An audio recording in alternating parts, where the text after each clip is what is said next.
मेरा ख्याल है कि एक जो सकारात्मक चीज़ हमारे देश की स्कूली शिक्षा में हुई इन 50 वर्षों में जो मुझे दिखी, वो ये था कि धीरे धीरे हाई स्कूल स्तर तक काफ़ी बड़ी संख्या में बच्चे और विशेषकर बच्चियां भी स्कूल आने लगी। और ये ग्रामीण क्षेत्रों में भी, राजस्थान जैसे राज्य में भी, जहाँ कि पहले समय से हम ये मानते थे कि शिक्षा बहुत पिछड़ी हुई है और बच्चों का स्कूल में नहीं आना या स्कूल आकर ड्रॉप आउट कर जाना बहुत आम बात थी। ये सब के पीछे मेरे ख्याल एक प्रमुख कारण तो यही रहा कि साधारण परिवारों के, साधारण ना कहिए, सर्वहारा परिवारों के माँ बाप के लिए भी ये सपना कि मेरे बच्चे बच्चियों का जीवन हमसे बेहतर हो, उसका एकमात्र रास्ता शिक्षा समझ में आता था। और ये एक सपना क्या साकार होते, कई परिवारों में वो देखते थे कि हाई स्कूल पास कर गए, 12वीं पास कर गए या ग्रेजुएट भी हो गए, तो एक साधारण सी भी कोई नौकरी मिल जाए या किसी काम धंधे में लग जाए तो परिवार के लिए एक स्थायी आय का स्रोत हो जाता था और परिवार की पूरी स्थिति उससे बदल जाती थी। तो ये जो उम्मीद है वो जिस स्तर पे पहुंची, हमारी शिक्षा व्यवस्था, या यूँ कहिए कि ना केवल शिक्षा व्यवस्था, हमारी आर्थिक व्यवस्था उस तरह के रोज़गार देने में समर्थ नहीं रही।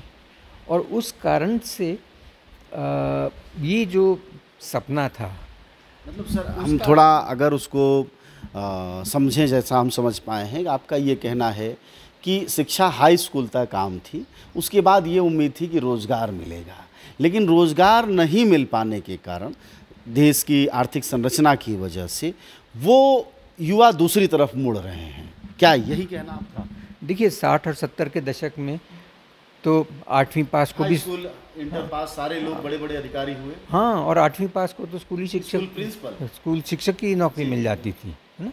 और फिर धीरे धीरे पढ़ाई करते करते वो आगे बढ़ जाते थे, है ना। तो 8वीं पास कर लेना, फिर धीरे धीरे वो 10वीं की, आप 10वीं पास कर लोगे तो वो एक न्यूनतम अर्हता थी कि आपको कोई नौकरी मिल पाएगी। वो बढ़ के 12वीं भी हो रही है, पर उससे ज़्यादा जो इस तरह के का आप तो सर MA BEd PhD कुछ भी है, अब तो कुछ भी कर लीजिए तो गारंटी नहीं। नौकरी में लाखों लोग बिल्कुल। तो उस परिस्थितियों में एक और प्रवृत्ति कि अलग अलग नीच स्वार्थों वाले लोग अपने मॉडल लेके, है ना, उसका जो सबसे बड़ा उदाहरण है वो तो अंग्रेज़ी माध्यम की शिक्षा है कि हमारा अंग्रेज़ी माध्यम स्कूल है, आपका बच्चा इसमें आएगा तो वो गिट-पिट अंग्रेज़ी बोलने लगेगा, और अंग्रेज़ी बोलने लगेगा तो उसको फिर, मतलब अंग्रेज़ी स्कूल वालों ने मुक्ति का रास्ता सुझा दिया। हाँ, मुक्ति का रास्ता सुझा दिया। और वो अंग्रेज़ी स्कूल ऐसे हैं जहाँ अंग्रेज़ी माध्यम की शिक्षा ना कोई शिक्षा के बराबर लगभग है ही नहीं। चलिए, फसादी युवा क्यों हो रहा है इस बात को थोड़ा आगे समझेंगे, लेकिन आप चूँकि बोल रहे हैं तो एक बीच में बात आई, वो वक्त कौन सा है जब अंग्रेज़ी स्कूल वाले गार्जियंस को लगातार उल्लू बनाने लगे, अपने स्कूलों में दाखिला दिलाने लगे, सफलता का वही मानक हो गया, और हिंदी में पढ़ाना, सरकारी स्कूलों में पढ़ाना बेइज्जती का कारण बनता गया? वो वक्त क्या आया? देखिए, मेरा ख्याल है कि वो वक्त इसके साथ भी जुड़ता है जब शहरों में, खासकर महानगरों में, थोड़ी भी अंग्रेज़ी की काबिलियत से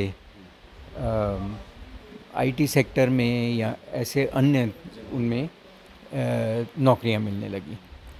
सरकारी नौकरियों में इतना नहीं जितना कि ये प्राइवेट सेक्टर की नौकरियों में एक तरह से अंग्रेज़ी की आवश्यकता पे जोर दिया जाने लगा। और आप देखिए, एक दौर था जिसमें कि कंप्यूटर की ट्रेनिंग लेना, ढेरों दुकानें खुल गई थी कंप्यूटर सिखाने वाली। DTP ऑपरेटर होते थे। हाँ, DTP ऑपरेटर होते थे, थोड़ा बहुत कोडिंग करना भी सिखा देते थे। मतलब तरह तरह की बड़ी बड़ी कंपनियाँ, उसी में थोड़ी बहुत इंग्लिश स्पीकिंग कोर्स भी था। हाँ, उसमें इंग्लिश स्पीकिंग कोर्स भी था।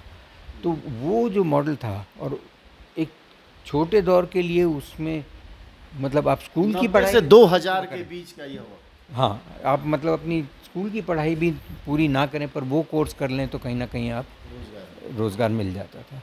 तो उस दौर ने जो शिक्षा की एक छवि बनाई कि ये सीख लो तो नौकरी मिल जाती है। अब वो नौकरियां उस दौर में मिल रही थी पर बहुत जल्दी मतलब वो एक जिसको कहते हैं ना अंग्रेजी में सैचुरेट हो गया, मतलब रोजगार का वह जरिया भी खत्म हुआ।